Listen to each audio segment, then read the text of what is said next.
A las 12:47 del mediodía del 14 de marzo de 1944. El cabo James Jimmy Keller presionó su ojo contra la mira telescópica de su Springfield M1903 en un puesto de observación alemán a 480 yardas al otro lado del valle del río Rápido. El objetivo se encontraba en lo que debería haber sido una cobertura perfecta, un búnker de hormigón armado con ranuras de tiro desplazadas de cualquier línea directa de visión. Francotiradores aliados habían intentado durante 3 semanas suprimir esa posición. 17 hombres habían muerto intentando asaltos frontales.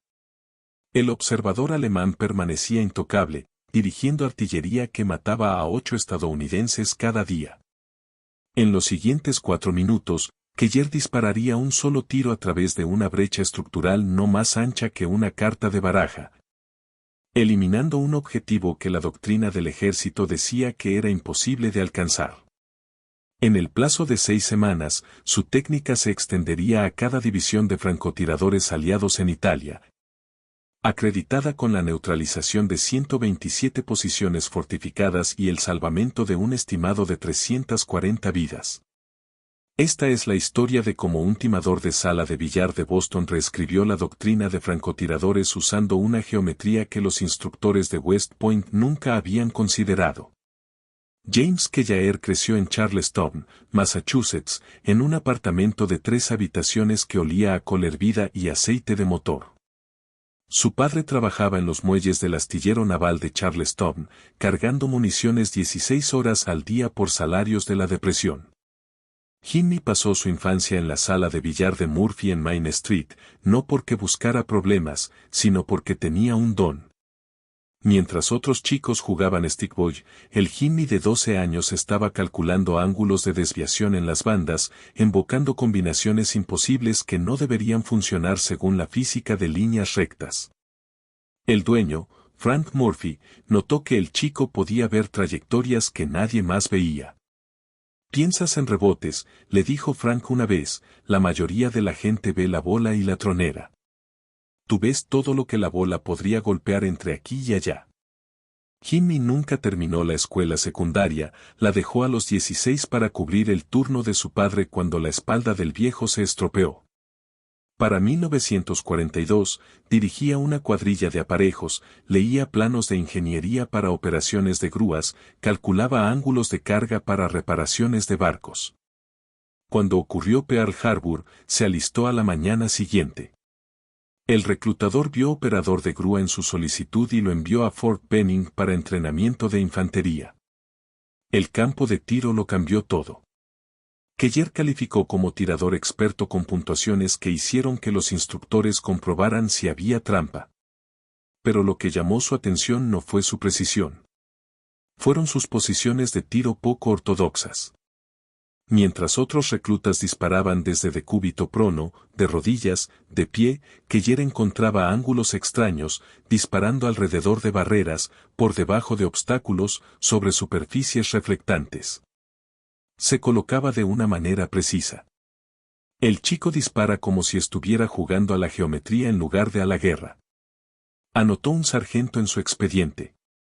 Lo hicieron francotirador, lo enviaron al norte de África, luego a Sicilia, y después subiendo por la península italiana con la 36ª División de Infantería. Para marzo de 1944, Keller tenía 19 muertes confirmadas. Trabajo estándar. Nada notable. Seguía la doctrina. Encontrar posición elevada. Establecer distancia. Compensar por el viento. Apretar el gatillo. Los alemanes morían. La guerra continuaba. Luego llegó el valle del río Rápido. Las fortificaciones de la línea Gustav representaban 18 meses de genialidad de ingeniería alemana.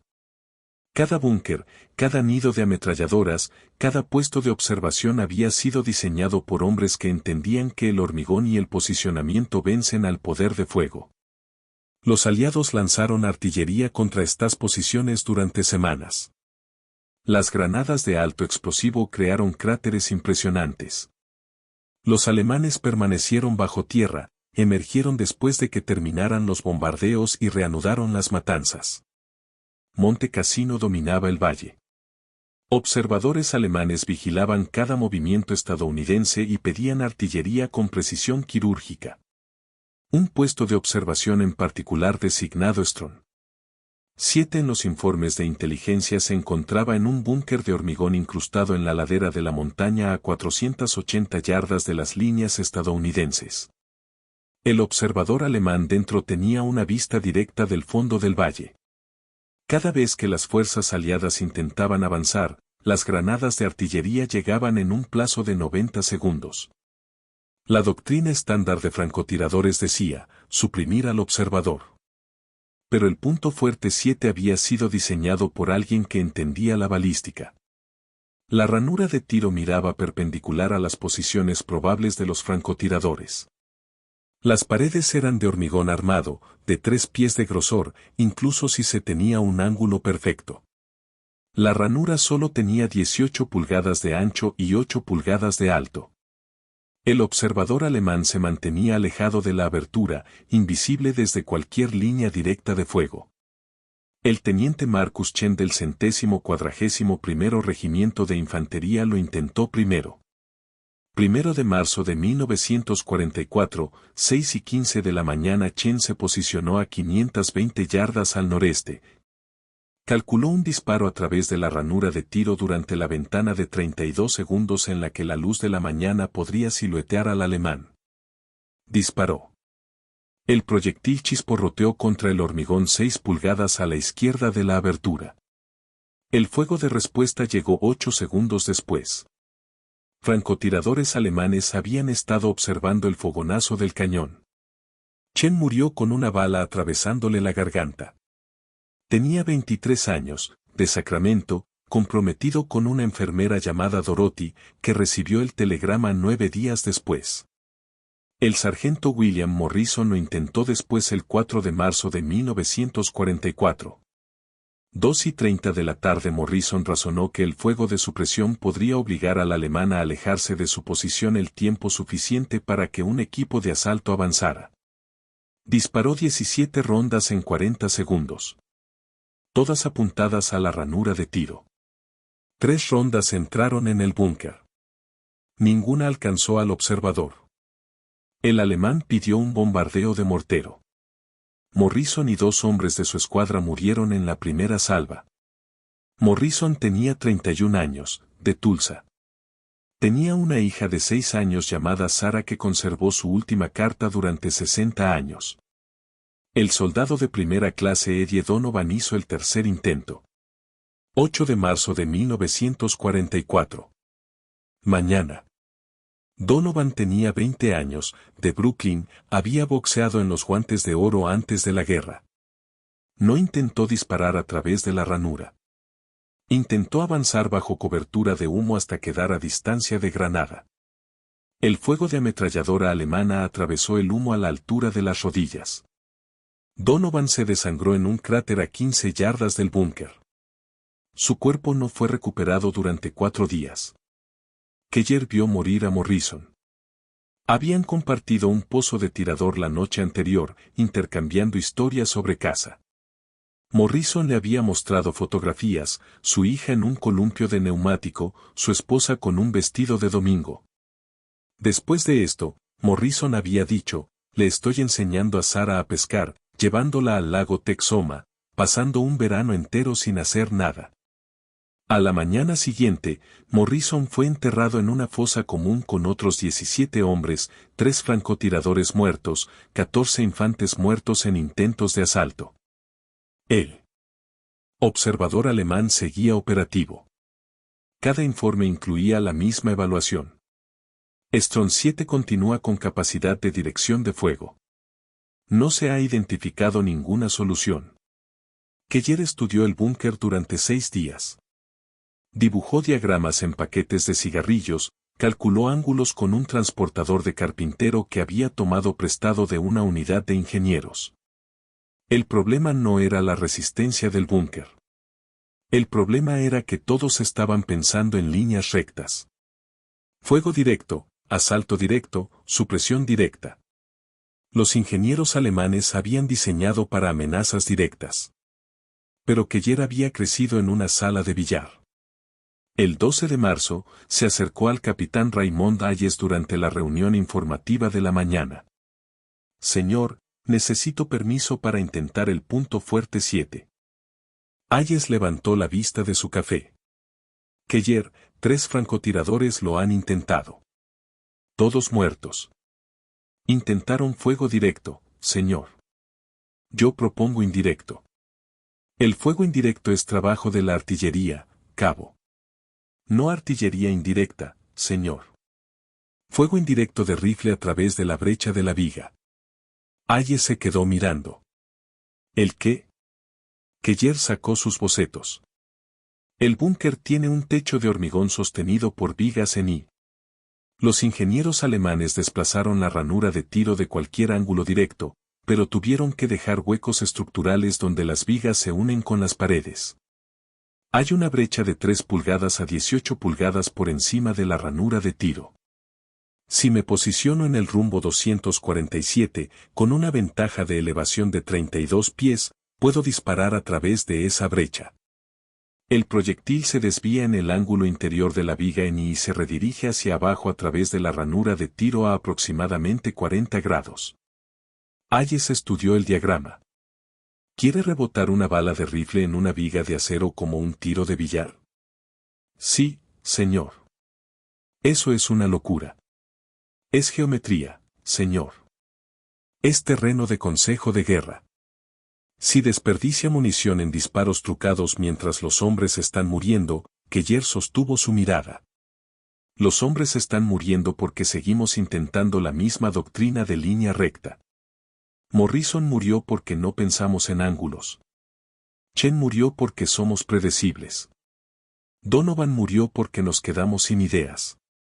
Hayes permaneció en silencio durante 30 segundos. Finalmente, tiene un disparo. Cabo, 1. Si falla, vuelve a la patrulla estándar. Si acierta, hablaremos. Si lo matan intentándolo, le escribiré a su madre una carta explicando que murió intentando algo que no debería funcionar. Entendido, señor. Hayes volvió a sus mapas. Despedido. Keller pasó esa noche calculando. La brecha de la viga tenía 3 pulgadas de ancho. A 480 yardas, eso era una ventana de objetivo más pequeña que una moneda de 25 centavos. El ángulo de desviación en la superficie interior de la viga en I redirigiría el proyectil aproximadamente 43 grados hacia abajo si golpeaba el punto preciso donde la viga se encontraba con la pared. El observador alemán estaría de pie aproximadamente a 6 pies detrás de la ranura de tiro. Doctrina estándar para observación protegida. Un proyectil que entrara a 43 grados hacia abajo lo golpearía en el centro de masa si todo funcionaba perfectamente. Si el viento en el valle cambiaba cada 8 minutos, la diferencia de temperatura entre día y noche era de 30 grados, afectando la densidad del aire. El Springfield M1893 era preciso hasta 800 yardas en condiciones ideales. Pero esto no era ideal. Esto era intentar enhebrar una aguja desde 5 campos de fútbol de distancia y luego rebotar esa aguja en acero en el ángulo exactamente correcto para matar a un hombre al que no podía ver. 14 de marzo de 1944, 11:15 de la mañana que Yair se movió a la posición. Había elegido una granja destrozada a 480 yardas de Strong, 7 en el rumbo 247 grados, exactamente como se había calculado. La posición le daba una ventaja de elevación, 34 pies por encima del búnker, lo suficientemente cerca de su cálculo. Quitó los escombros de una ventana del segundo piso, creó una pequeña abertura en los cascotes, se posicionó en decúbito prono. El olor golpeó primero. Combustible de aviación de un camión quemado cercano mezclado con el olor dulce y podrido de viejos cadáveres débiles en tierra de nadie. El suelo de piedra estaba frío contra su pecho a pesar del sol de la tarde. Sus manos olían a aceite de arma y a los huevos que había comido en el desayuno. Acomodó la culata del rifle contra su hombro. A través de la mira, el búnker llenó su visión. La ranura de tiro era visible, un rectángulo oscuro contra el hormigón gris. Por encima de ella, apenas perceptible, la brecha de la viga, 3 pulgadas de sombra donde el acero estructural se encontraba con la pared. Su primer problema, la brecha no estaba perfectamente horizontal.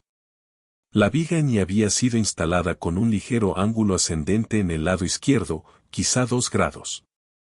Eso afectaría la desviación. Ajustó su puntería 6 pulgadas a la derecha, compensando donde el ángulo de la viga redirigiría el proyectil. Segundo problema, no podía ver al observador alemán, no podía confirmar la posición, no podía verificar que la geometría funcionaría incluso si golpeaba la viga perfectamente. Todo este plan era teórico. Morrison había muerto por certezas. Keller estaba apostando vidas a la trigonometría calculada con un transportador prestado. Le dolía el pulgar. Se lo había cortado esa mañana con una lata de ración C, y la herida seguía enganchándose en la culata del rifle. El sudor le corría por la frente a pesar del frío.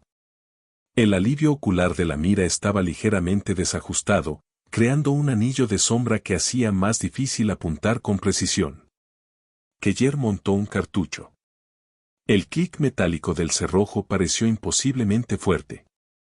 En algún lugar al otro lado del valle, soldados alemanes estaban almorzando, escribiendo cartas a casa, limpiando armas. Uno de ellos estaba de pie en ese búnker, observando el fondo del valle, esperando para pedir la muerte sobre el próximo avance estadounidense. El cálculo moral era simple. Si esto funcionaba, ese alemán moría. Si no, más estadounidenses morirían intentando los mismos enfoques fallidos. Keller había sido criado católico. Había hecho confesión antes del despliegue, le habían asegurado que matar en la guerra no era asesinato. Pero yaciendo allí a punto de intentar una ejecución basada en geometría de sala de billar, la certeza teológica se sentía delgada. La hija de Morrison nunca aprendería a pescar con su padre. La prometida de Chen, Dorothy, ya había recibido su telegrama. La madre de Donovan había enterrado a su único hijo hacía 3 días. Keller ajustó la mira. El retículo se asentó en la brecha de la viga. El viento había muerto por completo. Suerte rara. La temperatura era estable. La visibilidad clara. Cada variable se alineó tan perfectamente como jamás lo harían. Exhaló lentamente. En el fondo de su respiración, en el momento entre latidos, apretó el gatillo. El M-1903 retrocedió contra su hombro. El disparo resonó a través del valle, plano y agudo.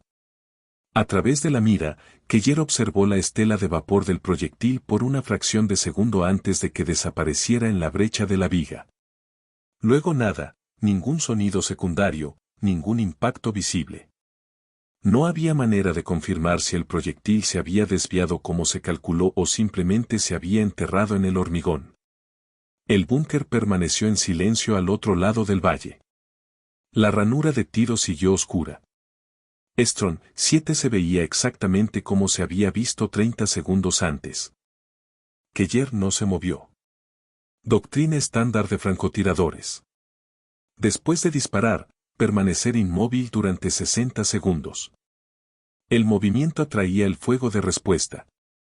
Incluso si fallabas, te quedabas congelado, evaluabas, planeabas tu siguiente acción. Mantuvo el ojo en la mira, observando cualquier cambio. 20 segundos. Nada. 30 segundos. El viento se levantó, susurrando entre la hierba muerta debajo de su posición. 40 segundos. Un pájaro se posó en el techo del búnker, picoteó algo y se fue volando. Luego, a los 47 segundos, la puerta trasera del búnker se abrió. Un soldado alemán emergió, caminando rápido, pero no corriendo. Se movió alrededor del exterior de la ranura de tiro, desapareció de la vista de Keller al entrar por el acceso frontal. 10 segundos después, reapareció, saliendo de espaldas del búnker, agitando los brazos frenéticamente hacia la posición trasera.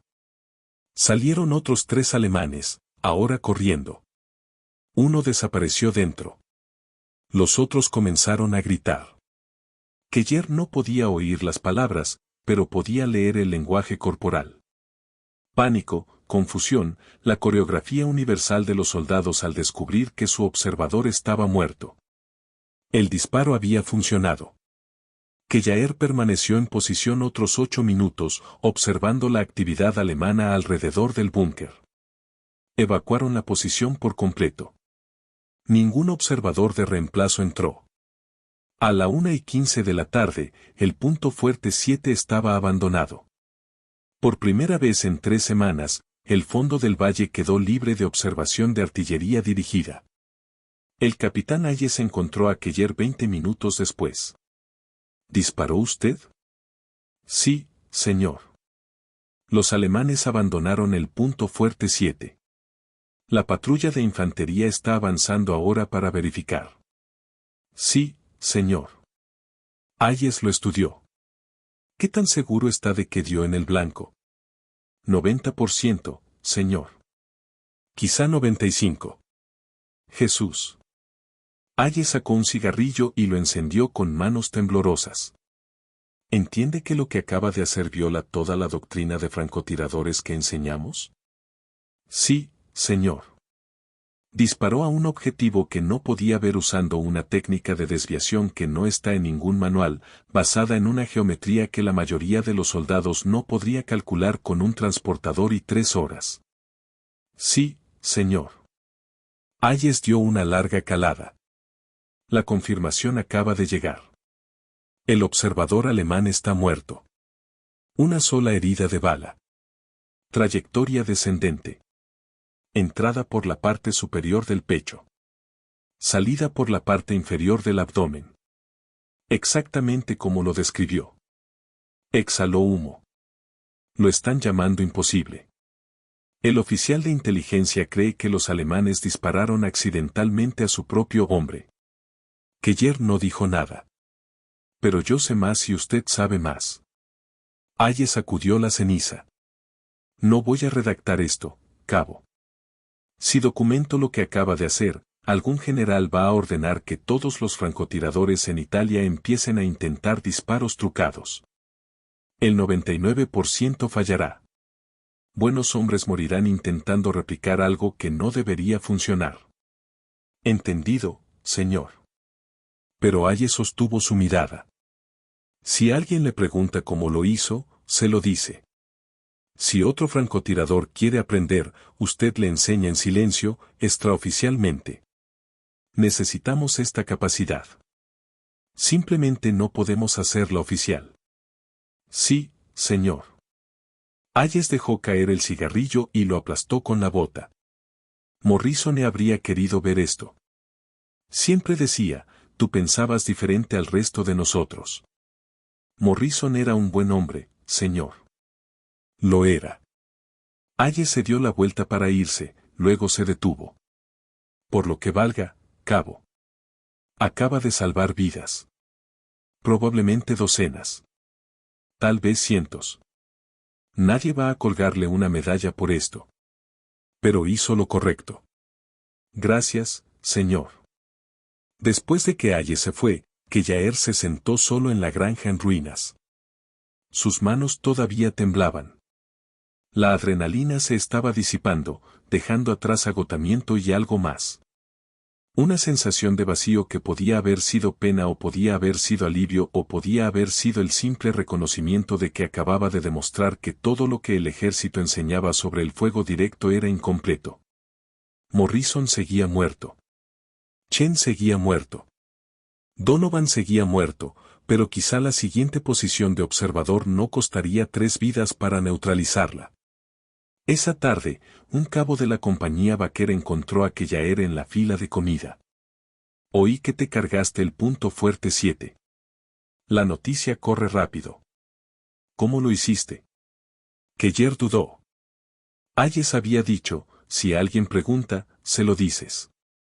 ¿Sabes que esos búnkeres tienen vigas en y sosteniendo el techo, verdad? Sí. Hay una brecha donde la viga se une con la pared, de 3 pulgadas.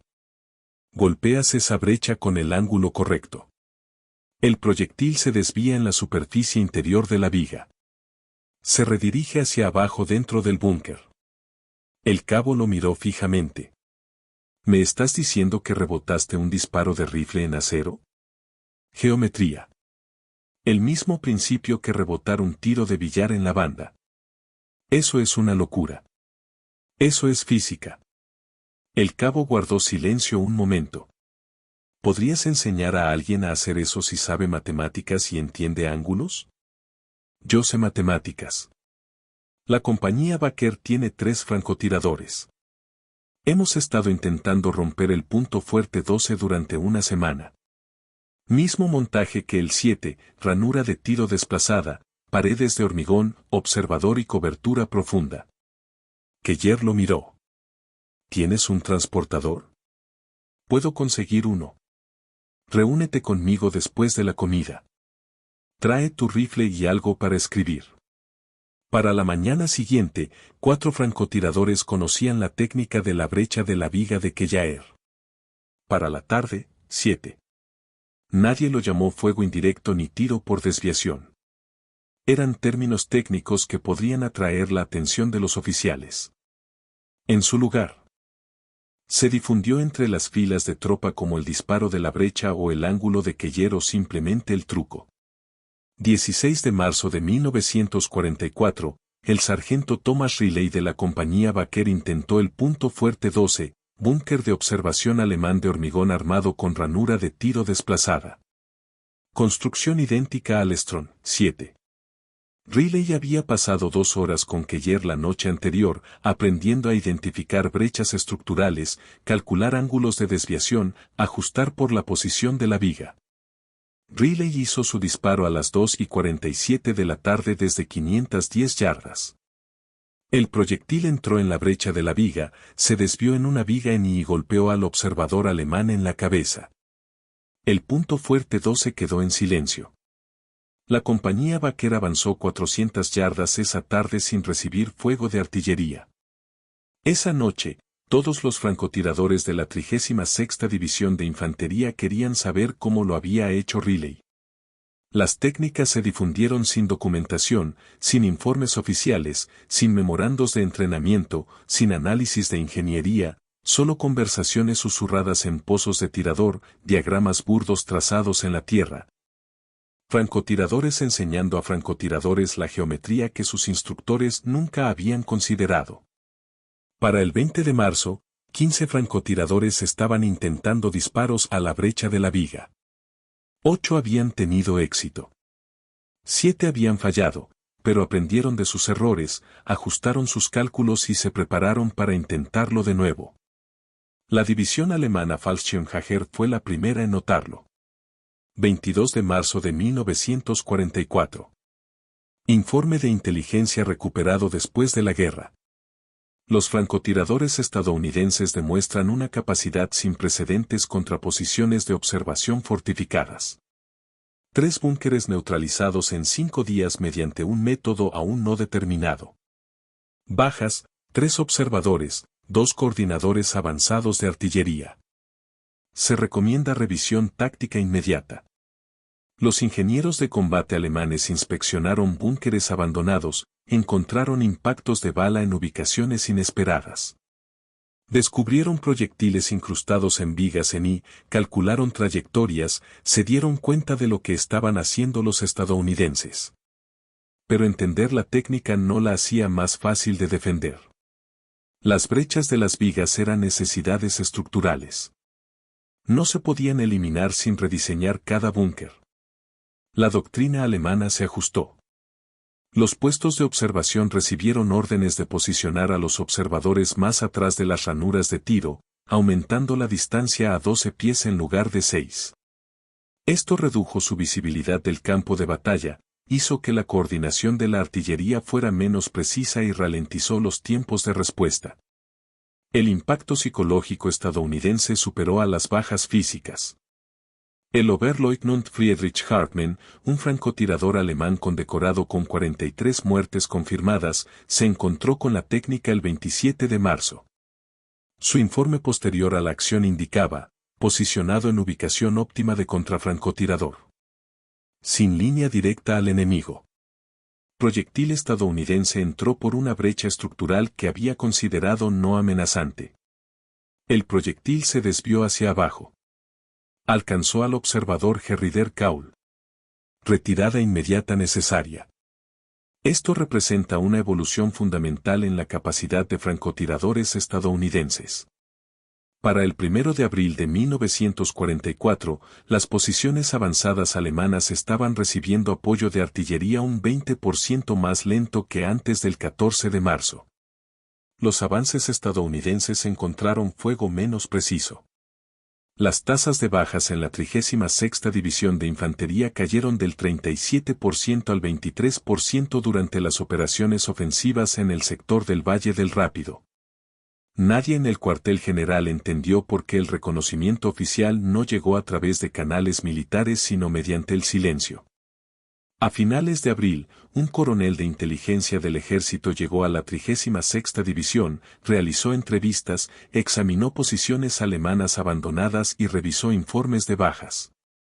Presentó una evaluación clasificada que señalaba una mejora significativa en las capacidades de contraobservación, pero la atribuyó a un entrenamiento de francotiradores mejorado y a una inteligencia superior sobre los patrones de fortificación enemiga. El nombre de Keller no apareció en ninguna parte del informe. Para mayo de 1944, la técnica se había extendido al octavo ejército británico. Un francotirador británico llamado Jeffrey Morrison, sin relación con William Morrison, neutralizó un puesto de observación alemán cerca de Monte Cassino usando la desviación por brecha de viga. Cuando su oficial al mando le preguntó cómo había aprendido la técnica, Morrison dijo: "Un cabo yanqui me la mostró en un depósito de suministros. No le pillé el nombre". La técnica se extendió a Francia después del día D. Los francotiradores estadounidenses en Normandía la usaron contra nidos de ametralladoras alemanes construidos dentro del seto del boqueaje. Nadie siguió las tasas de éxito. Nadie documentó la metodología. Existió en los huecos entre la doctrina oficial, transmitida de soldado a soldado mediante demostración y experiencia compartida. Estimaciones conservadoras atribuyen a las técnicas de francotirador de brecha de viga la neutralización de 127 posiciones de observación fortificadas entre marzo de 1944 y mayo de 1945. Cada posición representó aproximadamente 3 vidas estadounidenses salvadas. 3 soldados que no murieron en asaltos frontales. 3 familias que no recibieron telegramas. 381 vidas salvadas por una geometría que los instructores del ejército nunca habían enseñado. En junio de 1944, el Colegio de Guerra del Ejército recibió un documento técnico anónimo titulado Desviación estructural en operaciones de francotirador de contrafortificación.